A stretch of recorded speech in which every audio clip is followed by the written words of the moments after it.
Assalamualaikum warahmatullahi wabarakatuh.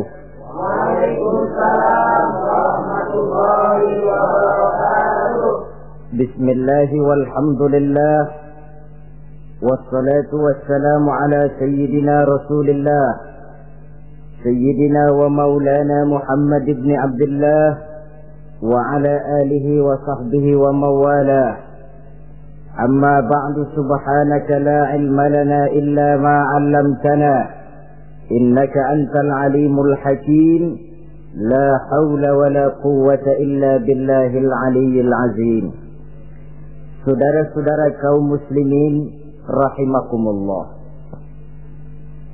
ada 3 perintah Allah yang berangkai dalam Al-Quran yang menurut para ulama tidak diterima yang satu apabila yang lain tidak dikerjakan. Di antaranya ayat aqimus shalah wa atuz zakah. Yang kedua ati'ullaha wa ati'ur rasulah. Dan yang ketiga ayat anishkurli wali walidaika. Perintah ini merupakan perintah yang berangkai. Aqimus shalah wa atuz zakah. Dirikan salat dan bayar zakat. Artinya tidak diterima salatnya orang yang tidak membayar zakat, dan tidak diterima zakatnya orang yang tidak mendirikan salat. Perintah ini berangkai pada saat salat dikerjakan, zakat apabila sampai haul dan nisabnya harus dibayarkan. Begitu juga pada ayat ati'ullaha wa ati'ur rasul. Taatlah kamu kepada Allah dan taatlah kamu kepada Rasul. Tidak diterima taat kepada Allah kalau membelakangi Rasul, dan tidak diterima mentaati Rasul kalau tidak mentaati Allah. Keduanya berangkai dan tidak terpisahkan satu dengan lainnya. Taat kepada Allah artinya harus taat juga kepada Rasul. Mengamalkan Quran artinya juga harus dengan mengamalkan sunnah. Oleh karenanya sering diingatkan, usaha memisahkan umat Islam dari Islamnya selalu diawali dengan memisahkan umat Islam dari ulamanya. Dan ini bukan urusan baru. Sejak zaman dahulu, orang-orang yang anti kepada Islam selalu berusaha memisahkan umat Islam dengan Islamnya. Caranya pertama dipisahkan umat dari ulama. Kalau cara ini berhasil, mereka masuk kepada tingkat yang kedua, ditanamkan keraguan kepada sunnah. Kalau cara ini pun juga mereka berhasil, masuk kepada bagian ketiga yang terpenting, menanamkan keraguan kepada Al-Quranul Karim. Kalau umat sudah meragukan Al-Quranul Karim, maka tidak ada lagi yang bisa diharapkan. Oleh karena itu, ati'ullah dan ati'ur rasul tidak bisa dipisahkan satu sama lain.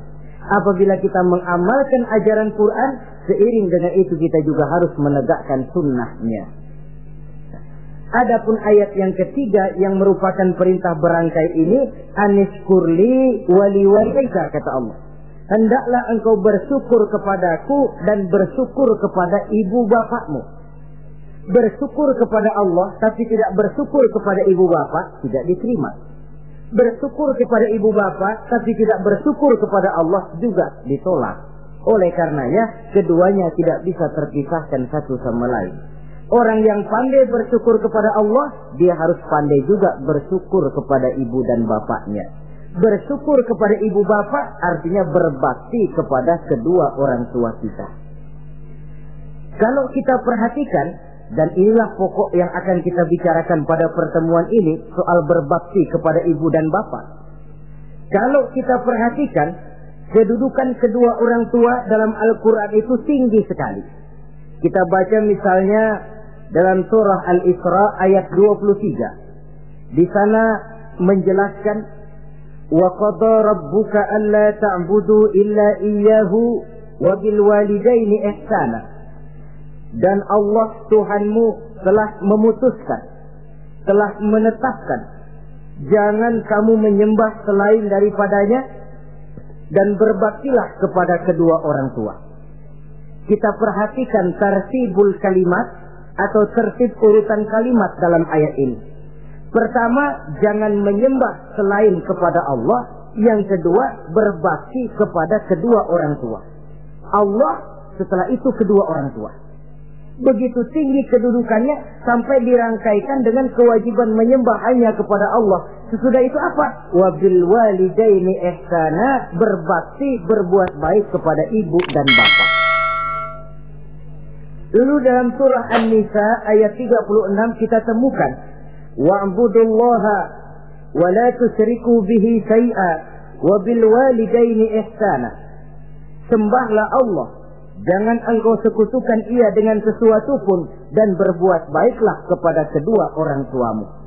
Lagi-lagi di sini perintah bertauhid, perintah menyembah hanya kepada Allah dirangkaikan dengan perintah berbakti kepada kedua orang tua. Dalam kehidupan sehari-hari, biasanya perintah penting lahir pertama. Perintah penting kedua lahir pada urutan kedua. Dari segi prioritas kita bisa melihat tingginya kedudukan kedua orang tua kita di dalam kehidupan ini. Lalu orang tua adalah bapak dan ibu. Keduanya mempunyai peranan yang sangat besar sejak lahirnya kita ke alam dunia ini sampai kita meningkat menjadi anak-anak, remaja, dewasa. Bapak misalnya kita lihat sibuk mencari nafkah. Ia pergi pagi, pulang sore, peras keringat, banting tulang. Karena cita dan harapan agar anaknya kelak hidup lebih baik dari dia sekarang ini. Dan untuk itu dia rela peras keringat, banting tulang. Seolah-olah dia berkata, ayahmu biarlah kaki jadi kepala, kepala jadi kaki, asal kau kelak jadi orang. Yang kadang-kadang setelah kita sang anak ini jadi orang, sering lupa kacang akan kulitnya. Sehingga boleh jadi orang lalu berkata, kalau orang tua kaya, anak jadi raja. Kalau anak yang kaya, orang tua sering jadi budak. Orang tua kaya, anak jadi raja. Apa yang dia mau jadi kenyataan. Tapi kalau anak yang kaya, kadang-kadang orang tuanya yang jadi budaknya. Lalu di samping sibuk mencari nafkah, bapak juga memberikan perlindungan dalam kehidupan ini. Menjadi simbol wibawa yang pada satu saat kita akan merasakannya kalau dia sudah tidak ada. Begitu barangkali kecenderungan orang, seperti kata Imam Al-Ghazali, kamu baru merasa pentingnya suatu nikmat kalau dia sudah hilang dari diri kamu. Kita baru terasa pentingnya sehat kalau lagi sakit. Baru tahu pentingnya gigi kalau lagi sakit gigi. Baru tahu pentingnya telinga kalau lagi budak. Tetapi pada saat normal, kita menganggap itu sesuatu yang biasa. Bukankah keberadaan seorang bapak dalam hidup ini, di samping dia pelindung, juga menjadi simbol wibawa dalam kehidupan di masyarakat? Orang sering berkata, gue bukan takut sama lo, gue segan sama orang tua lo. Masih ada yang disegani, masih ada yang dihormati. Pantas saja kalau kita ambil dari sejarah, ketika baginda Rasul ditinggal wafat oleh Khadijah, oleh pamannya Abu Thalib, gangguan kafir Quraisy makin meningkat. Kenapa? Kemarin-marin mereka mau menghadang Nabi, mau menghantam Nabi, masih mandang Khadijah binti Khuwailid, seorang bekas janda bangsawan. Mereka masih memandang Abu Thalib, orang tua yang disegani. Sekarang dua-duanya sudah tidak ada, apalagi yang mau disegani, hantam saja sudah Muhammad. Itu pun dirasakan oleh pribadi Nabi kita. Saudara-saudara kaum muslimin, apalagi yang namanya ibu, dia lebih banyak menangani kita. Pantas kalau Rasul satu saat ditanya orang, ya Rasul, siapa sih yang paling harus saya taati di dunia ini? Ibumu. Lalu siapa lagi ya Rasul? Ibumu. Kemudian setelah itu siapa ya Rasul? Ibumu. Setelah itu siapa ya Rasul? Bapakmu. Ibu, baru bapak. 3 berbanding 1. Kenapa harus begitu? Kita lihat. Pertama, yang namanya ibu, sejak proses kehamilannya sudah istilah Quran hamalathu wahnan ala wahnin. Dia mengandung kita dalam keberatan yang bertumpuk di atas keberatan. Berat kuadrat. Bahkan sebelum itu, sejak ngidam anaknya, ibu kita itu sudah kita siksa. Yang kepengen dimakan, yang bukan-bukan. Muntah, nggak karu-karuan. Keinginan yang tidak musim. Sampai ketika terjadi proses kehamilan. Dari hari ke hari hamilnya makin lama, makin berat, makin lama, makin besar. Kemana-mana dibawa. Belum pernah ditaruh. Ah, ini berat, mau ke pasar, taruh dulu sebentar. Tidak. Itu ya, saudara, orang hamil itu ya, saya sendiri alhamdulillah belum pernah hamil. Tapi kalau kira-kira 2 kilo, itu ada itu. Umpama pengen ngerasain, cari kelapa yang beratnya kira-kira 2 kilo, gantung di perut kemana-mana bawa. Apa enak kayak begitu itu? Kehamilannya makin lama makin besar, makin lama makin besar. Tidurnya pun sudah serba sulit dan serba salah. Sampai dia kepada saat kelahirannya, saat melahirkannya, berhadapan dengan 2 pilihan. Kalau tidak hidup, mati. Dan seorang suami tidak pernah menghadapi saat-saat kritis macam gitu. Paling-paling waktu istrinya melahirkan, dia cuma nungguin di depan pintu. Bingung, gelisah, tapi masih sempat ngerokok. Si istri sudah pasrah berhadapan dengan kalau tidak hidup, mati. Saudara hadirin yang saya hormati, dalam pilihan itu dia lahirkan anaknya sealam ini. Dan maha adil Allah. Andai kata pun seorang perempuan kalah dalam perjuangan ketika melahirkan anaknya, dia meninggal, dia mendapat pahala seperti orang yang mati syahid. Sebab orang mati syahid itu ada 3 macam. Ada syahid dunia akhirat. Ini orang yang pergi perang membela agama, niatnya karena Allah, dia gugur di medan perang, syahid dunia akhirat. Tidak usah dimandikan, dikafankan, disolatkan, dikubur dengan pakaian yang dia pakai, yang berlumur darah itu. Yang kedua, ada orang mendapat syahid akhirat. Artinya, mendapat pahala seperti pahalanya orang yang mati syahid. Tetapi jenazahnya tetap wajib diurus seperti biasa. Dimandikan, dikafankan, disolatkan. Hanya pahalanya seperti pahala orang mati syahid. Siapa mereka? Al-Gharik. Orang yang mati tenggelam, kelelep di kali, itu mati syahid, syahid akhirat. Apalagi sahibul hadmi, orang yang tertimpa benda keras secara mendadak, mati syahid, syahid akhirat. Di dunianya tetap wajib diurus seperti biasa. Saudara lagi jalan enak-enak ketiban batu 2 ton. Mati, mendapat pahala syahid, syahid akhirat. Tapi jangan diniatin. Kalau diniatin, saya mah pilih selap aja dah.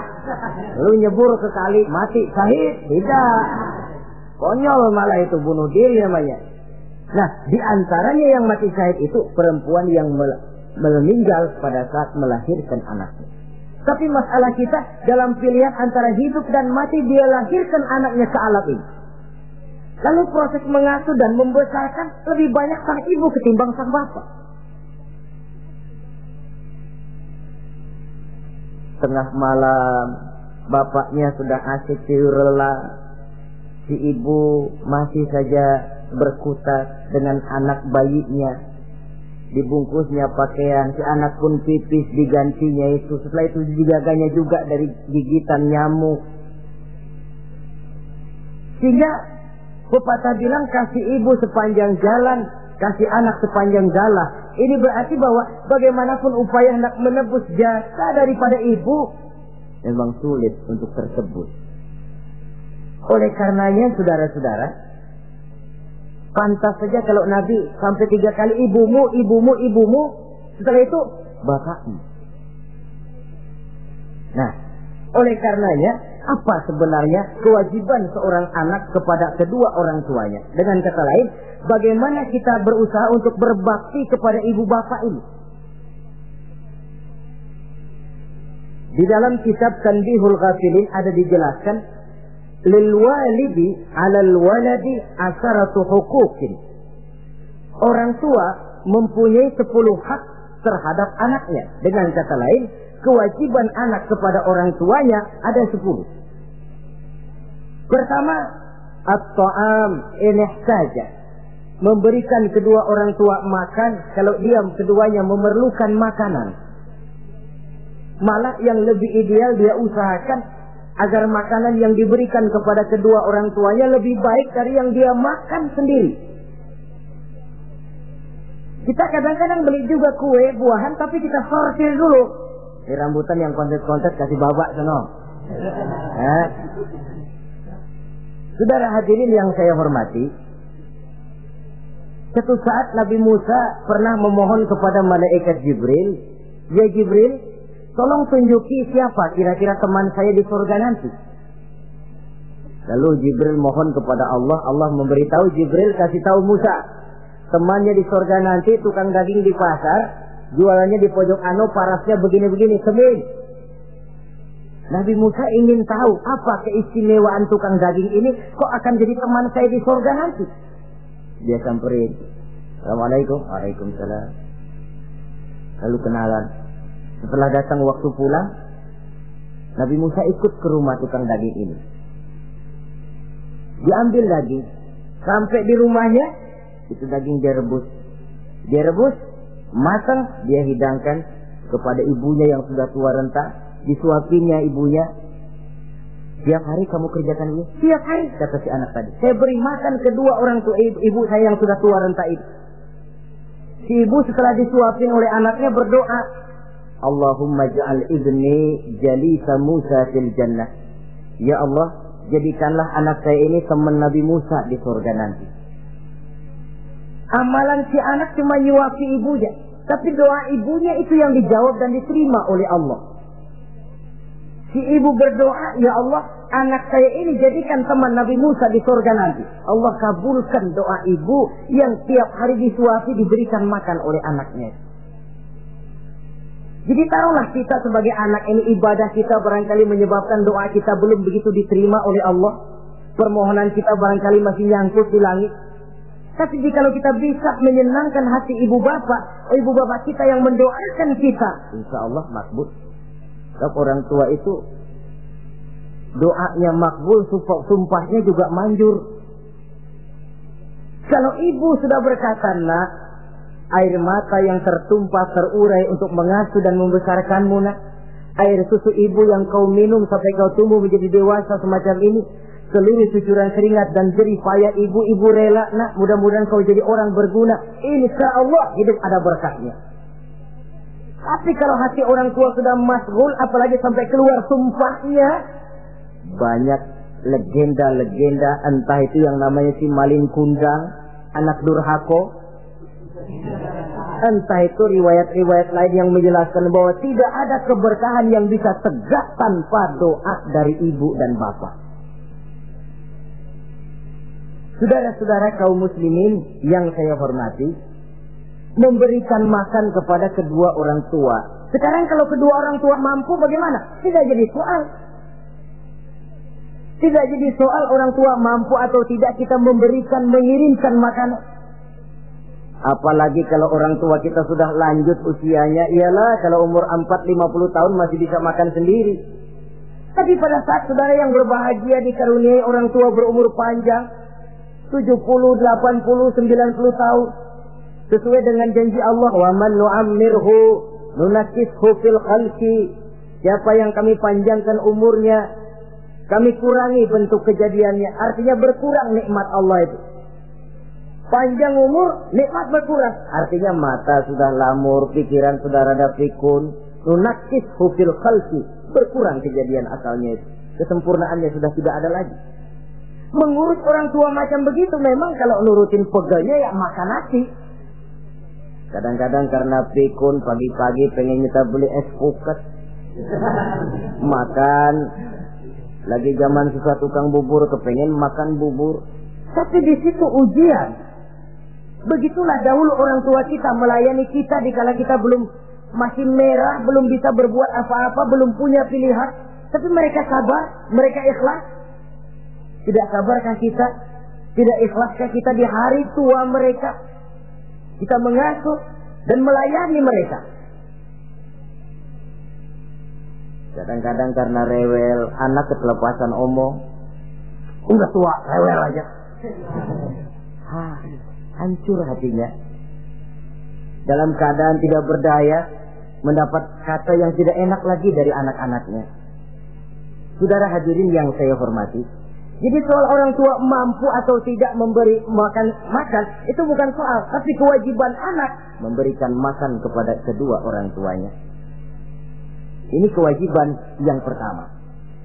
Kewajiban yang kedua, al-khidmatu ilah saja. Al-khidmah artinya berbakti kepada ibu dan bapak. Satu hari ketika kumpul dengan para sahabat, Nabi pernah berpesan kepada Sayyidina Umar bin Khattab radhiyallahu anhu. Umar, saya ya Rasul, nanti kalau kamu sempat datang ke kota Madinah, Umar, cari anak muda yang bernama Uwais Al-Qarni dan kau minta didoakan olehnya. Sayyidina Umar heran. Ini yang menyuruh Rasul. Padahal Rasul doanya mustajab. Dan lagian masih banyak orang-orang tua. Kenapa kalau datang ke Madinah suruh cari anak muda namanya Uwais Qarni dan minta didoakan olehnya? Apa keistimewaan Uwais Al-Qarni ini? Jadi ini pun juga alasan kata Nabi, aksiru minan nas bidu'ail khair fa innaka la tadri min ayyi fahin yuqbal. Banyak-banyaklah kamu minta doa kebaikan dari orang lain, sebab kamu tidak tahu dari mulut yang mana doa diterima Allah. Menurut kita barangkali orangnya kere, nggak ada potongan, tapi kalau doanya diterima Allah, siapa yang sanggup menghalangi? Ada orang bilang, enakan doa sendiri langsung mantap, tidak jelek. Tapi minta didoakan orang lain pun tidak salah. Saudara-saudara yang saya hormati, kadang-kadang tukang minta-minta pengemis datang ke rumah. Kita kasih 100 rupiah, lalu keluar doanya kan, mudah-mudahan rezekinya bapak lancar dan segala macam. Ada orang yang nggak sabar, dia bilang, Allah kenapa saya, kamu doain dirimu sendiri aja dah, supaya besok jangan jadi pengemis lagi. Secara logika mungkin, secara logika. Tapi agama bukan cuma logika. Siapa tahu dan siapa yang bisa menghalangi kalau doa dari mulut tukang pengemis itu yang diterima Allah? Tidak seorang pun yang tahu. Nah, Sayyidina Umar heran, apa sih keistimewaan Uwais Al-Qarni ini? Ketika beliau ke Madinah diselidiki, apa keistimewaan si Uwais ini? Masih muda, tapi saya oleh Nabi disuruh temuin dan minta didoakan olehnya. Nah, jadi dalam pandangan Allah itu ya nggak ngurus tuanya. Yang afdal itu yang tua dan banyak ibadahnya, dekat dengan Allah. Tapi kalau tuanya cuma kejemur, ya yang mending-mending yang muda dan banyak ibadahnya. Uwais Al-Qarni ini contoh. Apa ibadah Uwais Al-Qarni? Ternyata dia seorang anak yang sangat berbakti kepada ibunya. Ayahnya sudah meninggal. Dia pernah menggendong ibunya dari Madinah ke Mekah cuma untuk bikin haji dan untuk bertemu dengan Rasul. Sayang, tidak sempat bertemu dengan Rasul. Menggendong ibu dari Madinah ke Mekah itu kira-kira 465 kilo ya. Jakarta Semarang. Digendong ibunya. Kita kadang-kadang ibu kita ini sudah sakit payah, mau ke dokter saja masih manggil orang, tolongin gotongin mak gua no. Masih minta tolongin. Berat kita. Uwais Al-Qarni menggendong ibunya cuma untuk menunaikan ibadah haji dan bertemu dengan Rasul. Rupanya karomahnya itu muncul karena dia merupakan anak yang sangat bakti kepada ibunya. Jadi Allah memberikan karomah itu ya, ada yang karena orang rajin tahajud, ada yang karena tangannya pemurah, dermawan, ada yang karena sangat berbakti kepada kedua orang tuanya, ada yang karena rajin baca Quran, ada yang karena rajin melaksanakan puasa sunnah. Timbul karomahnya keistimewaan yang diberikan Allah kepadanya.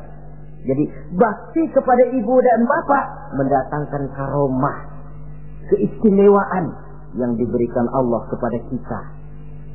Kayak Uwais Al-Qarni ini, kalau dilihat dari segi ibadah, dia masih muda, tentu lebih banyak ibadahnya macam Umar bin Khattab. Tapi karena baktinya kepada ibunya, sampai Nabi pesan Sayyidina Umar, kalau kau sempat ke Madinah, cari anak muda bernama Uwais Al-Qarni, minta didoakan olehnya. Artinya doanya dikabul oleh Allah Subhanahu wa ta'ala.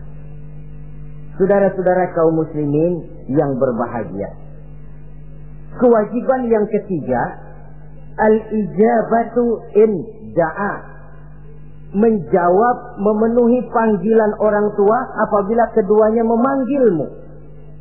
Menjawab panggilan kedua orang tua. Dan cara menjawab ini pun Al-Quran memberikan tuntunan etiknya. Wala taqul lahuma uffin, jangan kepada kedua orang tuamu ngomong uff, uff, hus, oi.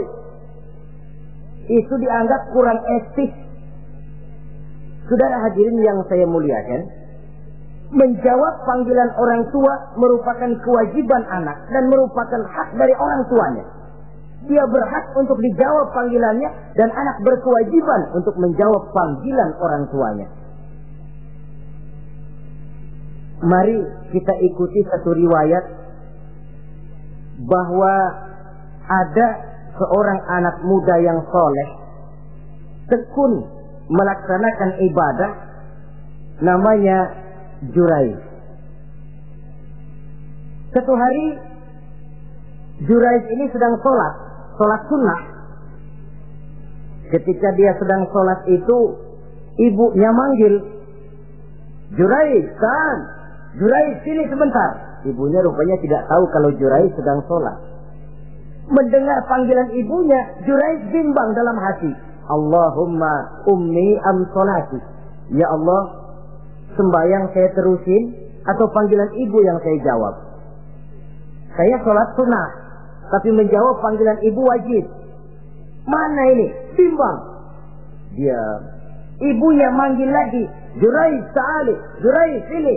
Makin bimbang. Allahumma ummi am sholati. Ya Allah, yang mana? Sholat terus atau menjawab panggilan ibu? Rupanya dia pilih sholat terus, saudara-saudara. Dia tidak jawab panggilan ibunya.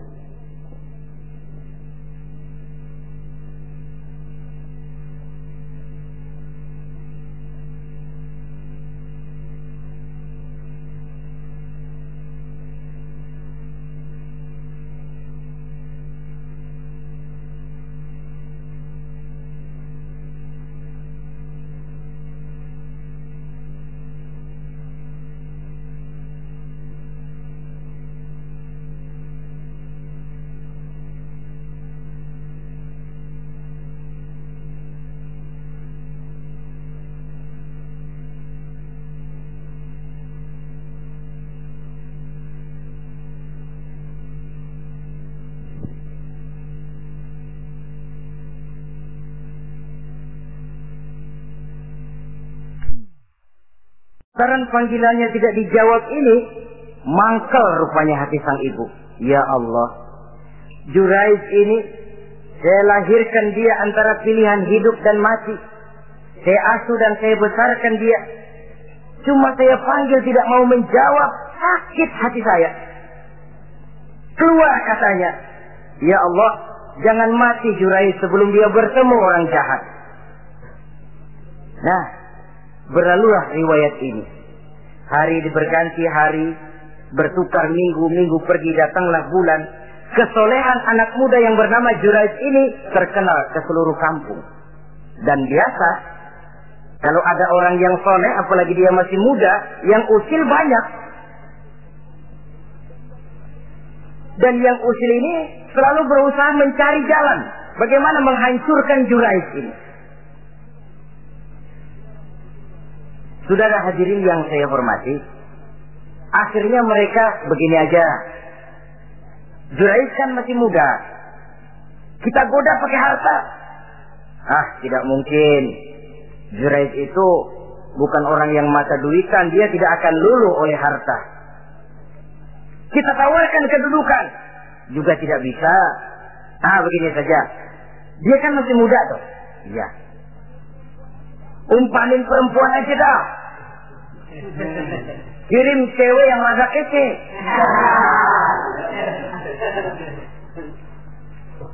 Dicarilah perempuan untuk menggoda Jurais ini.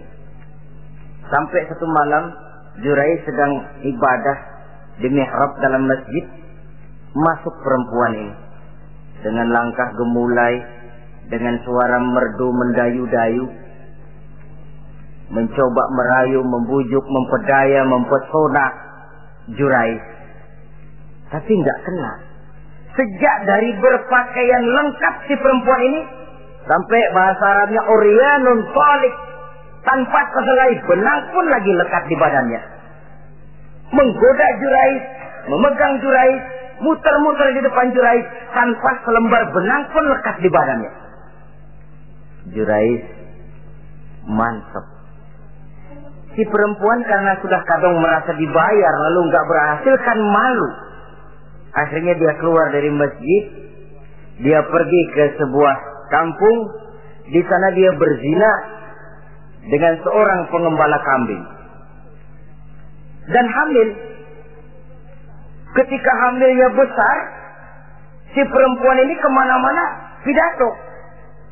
Saudara-saudara, kenal nggak Jurais? Kenal.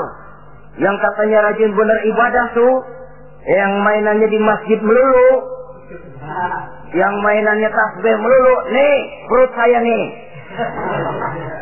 Dia urusannya tuh. Jurais, apa betul? Oh. Akhirnya Jurais dicari orang, macam-macam, yang caci maki, bahkan ada yang bikin pakai batu sampai berdarah kakinya, berdarah tangannya. Caci maki orang sudah nggak karu-karuan. Masjid lo ya, topeng doang lo. Saudara hadirin yang saya hormati, kita lihat di sini, Jurais sedang sholat sunnah, dipanggil oleh ibunya, tidak menjawab. Cuma itu ilasnya. Dan ibunya pun tidak tahu kalau Jurais sedang sholat. Keluar omongan yang tidak enak, dan omongan itu manjur.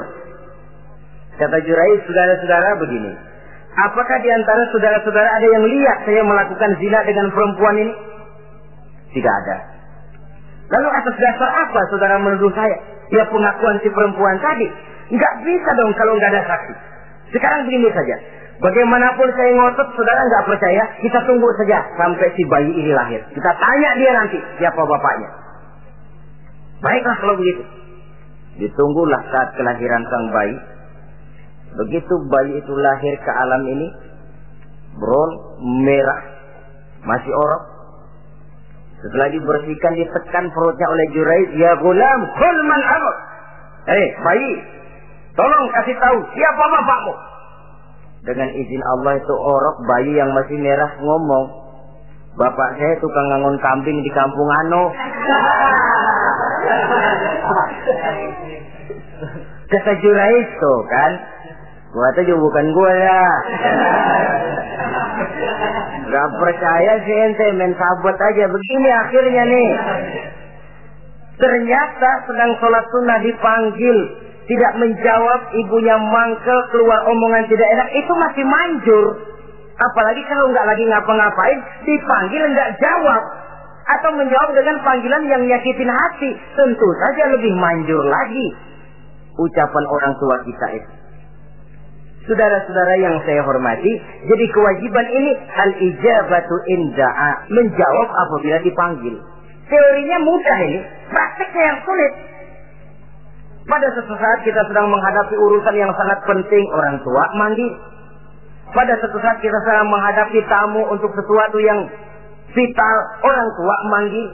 Pada saat semacam itu, seperti ada hadis, tuan rumah wajib menghormati tamu. Itu sih mudah dalam situasi normal.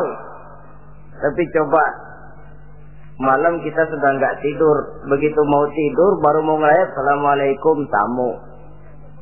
kondisi begini untuk mengamalkan hadis tadi bisa apa tidak menghormati tamu dalam kondisi yang memang kita ini sudah mestinya istirahat. Mestinya kan hati kita. Kamu nggak tahu diri banget, gue mau tidur. Datang. Kalau kondisinya normal, menghormati tamu bukan sesuatu yang sulit. Begitu juga menjawab panggilan orang tua ini. Kalau kondisinya normal, mudah. Tapi dalam kondisi di mana kita berhadapan dengan pilihan ini atau ini, di situ akan kelihatan bakti anak kepada kedua orang tuanya. Yang keempat, kewajiban anak al-ita'atu in amara ghairi maksiyatin. Taat kepada ibu bapak sepanjang perintahnya tidak untuk maksiat kepada Allah. Kalau sudah perintahnya untuk maksiat, gugur kewajiban untuk taat. Umpamanya ada orang tua ngajak anaknya, "Nak, Om, warung pojok yuk." "Ngapain, Mbak?" "Kita teler." Umpama anak tidak wajib taat.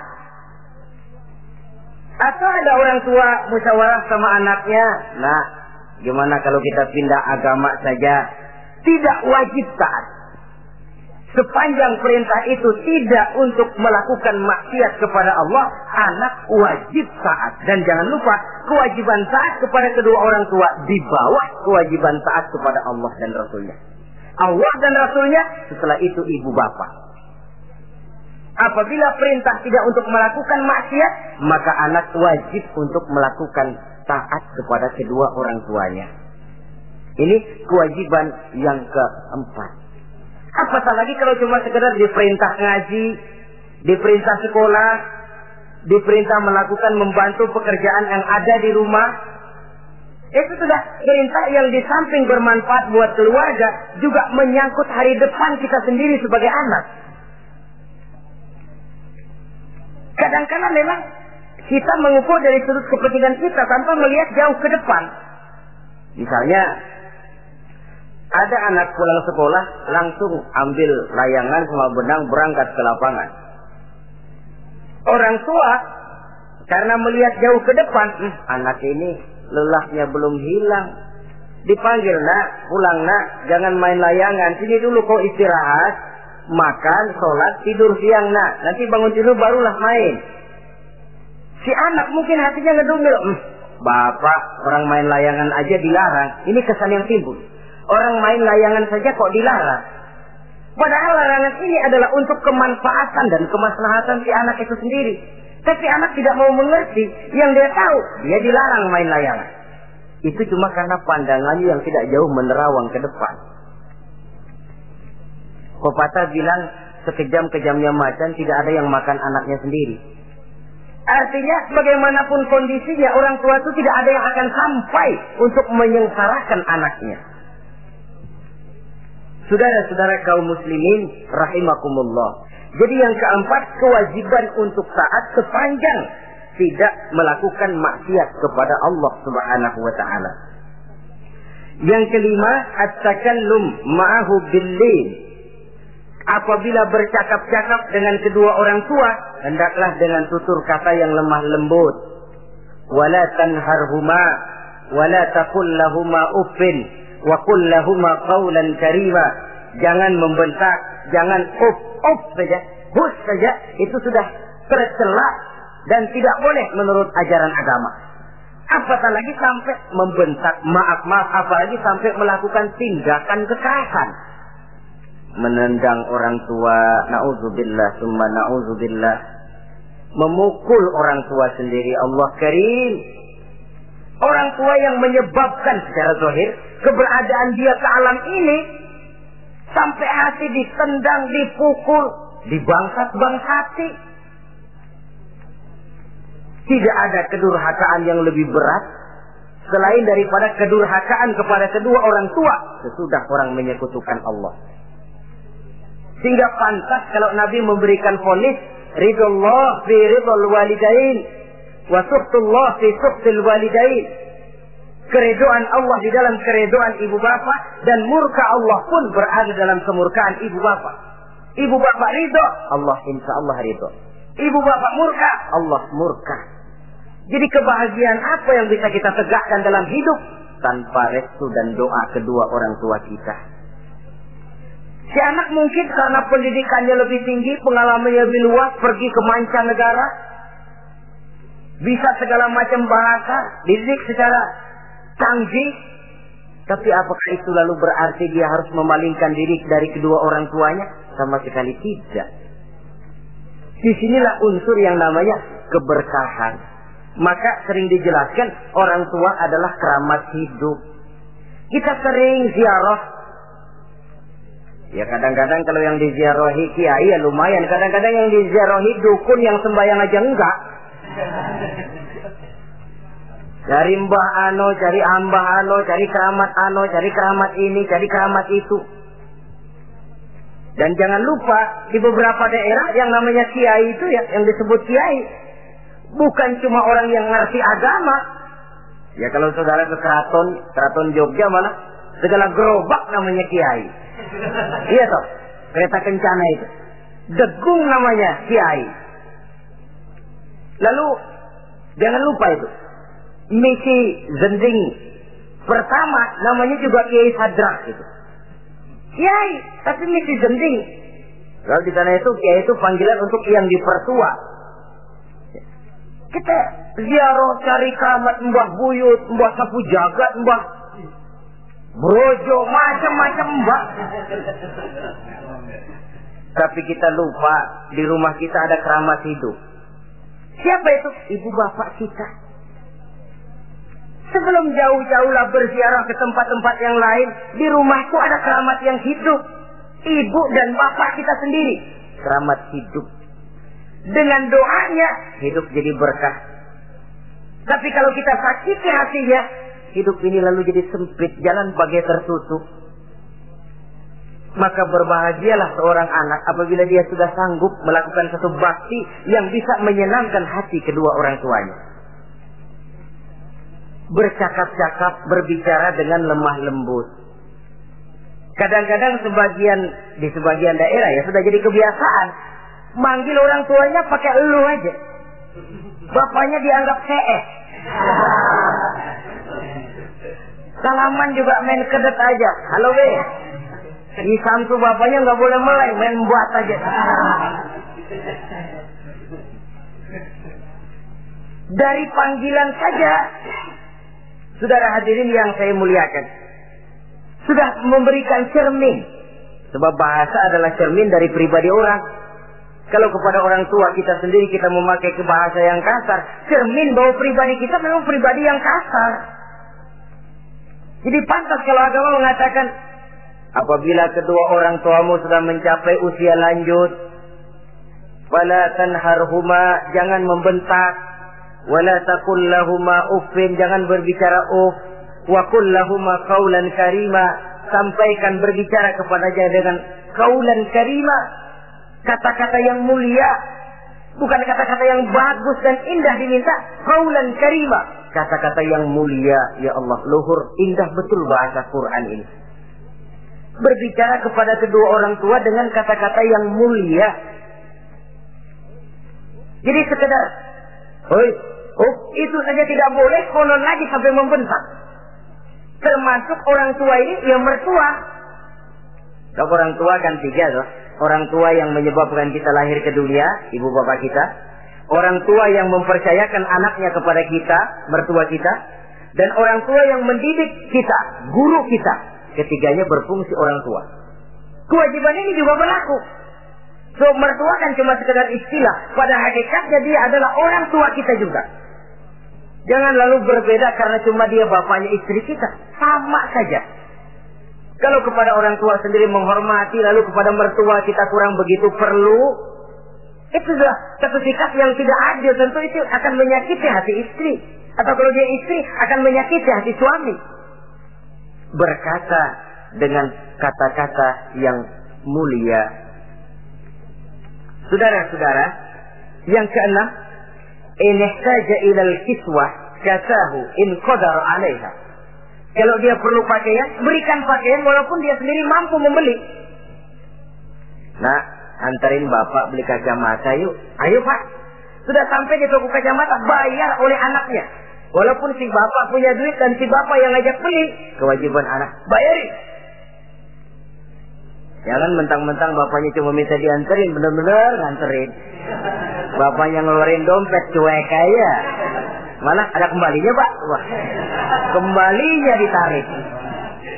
Ya, kalau anak belum punya penghasilan ya wajar. Yang kita maksud di sini, anak sudah mandiri dan punya penghasilan yang memadai, bahkan mencukupi untuk membantu orang tuanya.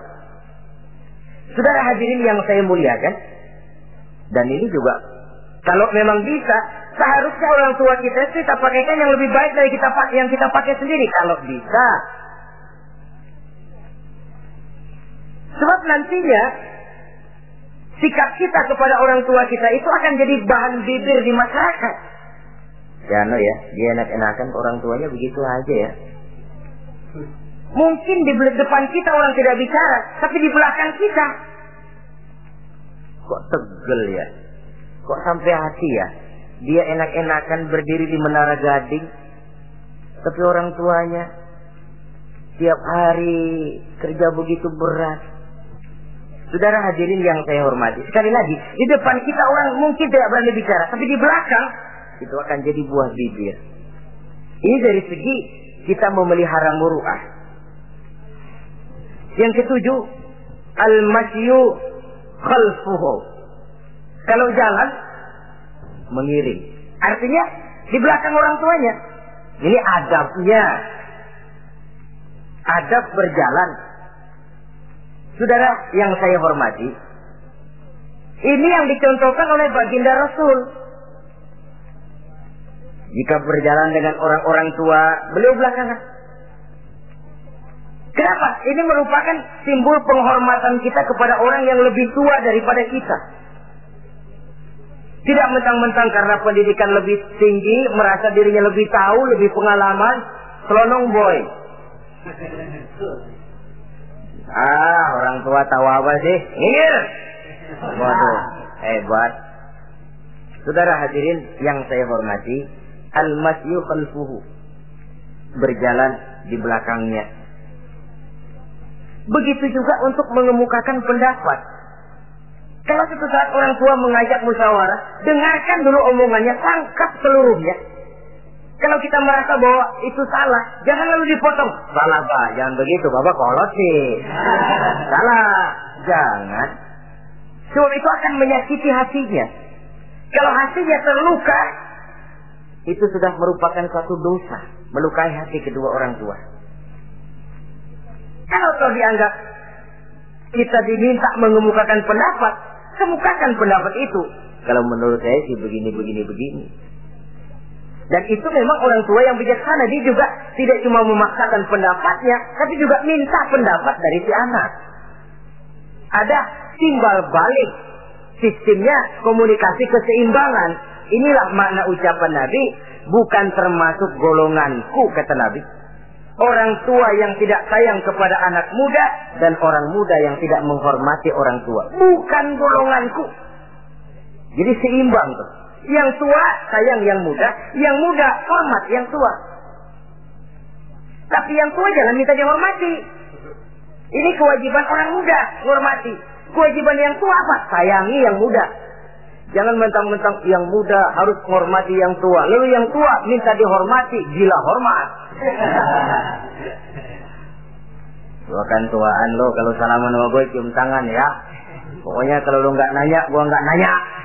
Mentang-mentang tua lalu pasang tarik. Tidak, mana kalau menurut tradisi Islam ya, tradisi Islam saya katakan, Nabi itu siapapun yang beliau temui, beliau yang pertama kali memberi salam. Sebab bila dua orang muslim ketemu, yang terbaik adalah yang pertama ngasih salam. Si A, si B ketemu, siapa yang paling baik di antara keduanya? Yang duluan ngucap salam. Jadi berebut ngucap salam. Kita zaman sekarang kadang-kadang kita sudah assalamualaikum, yang nyautin kayak Firawan. Mukanya pakai ditekuk. Kita sudah yang muda mau menghormati, yang tua malah gila hormat. Yang muda jangan cuma minta disayangi, tapi nggak sanggup menghormati yang tua. Sistem keseimbangan. Yang tua sayang yang muda hormat kepada yang tua. Kalau ini terwujud, nikmat kehidupan bermasyarakat ini. Kadang-kadang kan pincang, yang tua nggak sayang sama yang muda. Ada bakat-bakat terpendam yang mau maju dianggap saingan. Kalau yang begini maju rusak gua nih. Lalu diseken. Lalu yang muda pun karena merasa pendidikan lebih tinggi, pandangan lebih luas, nyelongcong jadinya. Kurang ajar sama yang tua. Timbul gap, timbul misunderstanding, salah pengertian. Kalau sudah begitu, kesatuan dan persatuan sulit diwujudkan. Maka usaha pun lalu tidak seperti yang seharusnya. Saudara-saudara yang saya hormati, yang ke-8 sekarang, kewajiban anak itu apa? Al-irda'u lahu bima radiya li nafsihi. Mencari keredoan dari orang tua tentang sesuatu yang dia ridho. Artinya, orang tua kita senang apa? Kita berusaha senang itu. Mengukur orang tua itu dengan diri. Ukurannya diri. Yang orang tua kita senang, kita berupaya senang.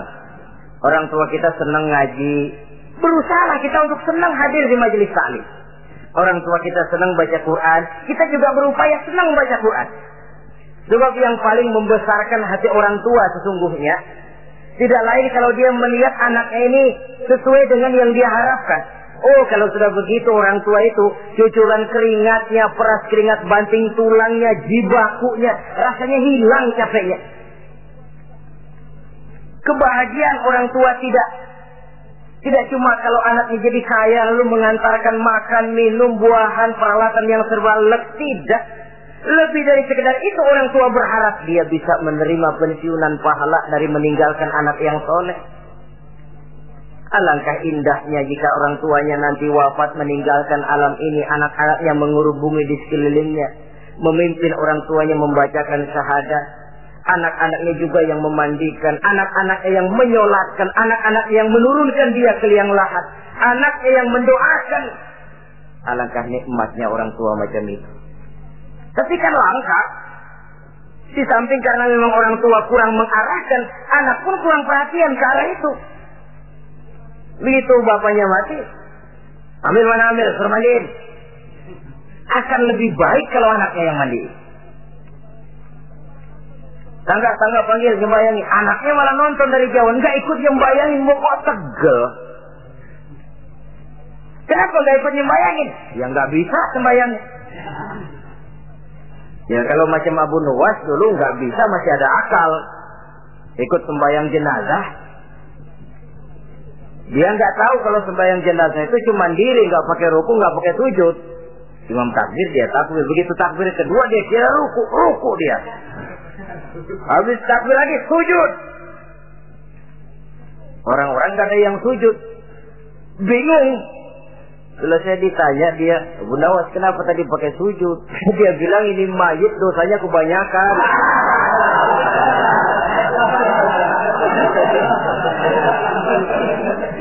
Jadi kalau nggak pakai sujud dosanya nggak diterima katanya.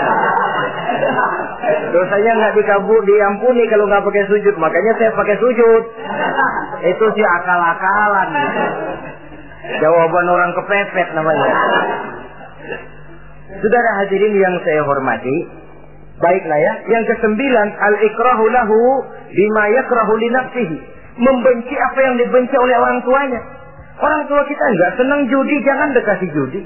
Orang tua kita nggak suka minuman keras, jangan cekek botol. Orang tua kita nggak senang kalau kita pulang sampai pagi misalnya, jangan pulang pagi. Orang tua kita nggak senang kita hanyut dalam arus pergaulan bebas, batasi pergaulan untuk menjaga hatinya. Tahulah kita senang, tapi di depan orang tua kan harus berusaha menjaga hati kedua orang tua kita. Ini tidak berarti bahwa di depan orang tua baik lalu di belakang orang tua merdeka. Kalau di depan orang tua mah kalem, begitu orang tua hilang merdeka. Lalu berbuat semau-maunya, tentu tidak. Lalu yang ke-10, ad-du'a lahu bil maghfirah kullama da'a li nafsihi. Mendoakan kedua orang tuanya tiap kali dia mendoakan dirinya. Ya, kewajiban anak tidak lupa tiap kali berdoa untuk dirinya, orang tuanya disertakan. Rabbighfirli wali walidayya, ampuni saya dan ampuni dosa ibu bapak saya. Pak, itu kalau orang tua masih hidup, ya. Sekarang kalau orang tua sudah meninggal, bagaimana berbaktinya? Gampang. Pertama, antasila akrabaihima, bersilaturahmi dengan kerabat yang ditinggalkan oleh orang tuanya. Jadi jangan setelah orang tua mati lalu kehabisan obor. Orang tuanya kita senang, anaknya kita benci. Sama aja ngebenciin orang tuanya. Kan sering kejadian begitu. Zaman orang tuanya masih hidup, kawan medok, kawan lengket, orang tuanya udah mati, turunannya malah dimusuhin. Itu juga nyakitin orang yang sudah meninggal. Bersilaturahmi dengan kerabat yang ditinggalkan. Yang kedua, kalau orang tua sudah meninggal, cara berbuat baiknya bagaimana? Antastaghfirulahuma wa tad'u lahuma. Mohon ampun dan mendoakan keduanya. Itulah jadi orang soleh nikmatnya. Sudah mati pun kita masih kebagian doa. Orang soleh kemana-mana didoakan orang. Dia lagi tidur, ada yang sembahyang. Dalam tahiyat dia baca, Assalamu alaina wa ala ibadillahi sholihin. Ya Allah, berikan keselamatan kepada kami dan kepada hamba-hambamu yang soleh. Ini orang yang soleh, semua orang soleh kebagian doa itu. Walaupun dia lagi tidur, tidurnya didoakan orang. Dia sudah mati, kuburnya diziarahi orang, dibacakan doa. Lain kalau bajingan, liwat di kuburannya orang serem. Bajingan kemarin mati dipendam di sana. Lu jangan lewat sana, lu kesurupan. Liwat orang ngeri. Bagaimana lagi mau mendoakan? Yang ketiga, orang tua yang sudah meninggal itu cara berbaktinya wa anta tasaddaqu lahuma. Kalau ada rezeki, bersedekah atas nama keduanya. Pak, 100.000 untuk pembangunan masjid, saya lihat pahalanya untuk almarhum kedua orang tua saya. Insya Allah sampai. Oh, kalau tidak sampai, Rasul tidak akan mengajarkan badal haji. Untuk apa? Diajarkan badal haji artinya amalan orang yang masih hidup ada kaitannya dengan orang yang sudah meninggal. Bersedekah atas nama kedua orang tua. Saudara hadirin yang saya muliakan, mudah-mudahan Allah menjadikan kita anak yang bisa berbakti kepada kedua orang tua kita. Amin. Ini sajalah pertemuan kita yang singkat ini. Terima kasih atas segala perhatian dan mohon maaf atas segala kekurangan. Usikum wa nafsi bi taqwallah. Wassalamualaikum warahmatullahi wabarakatuh. Waalaikumsalam warahmatullahi wabarakatuh.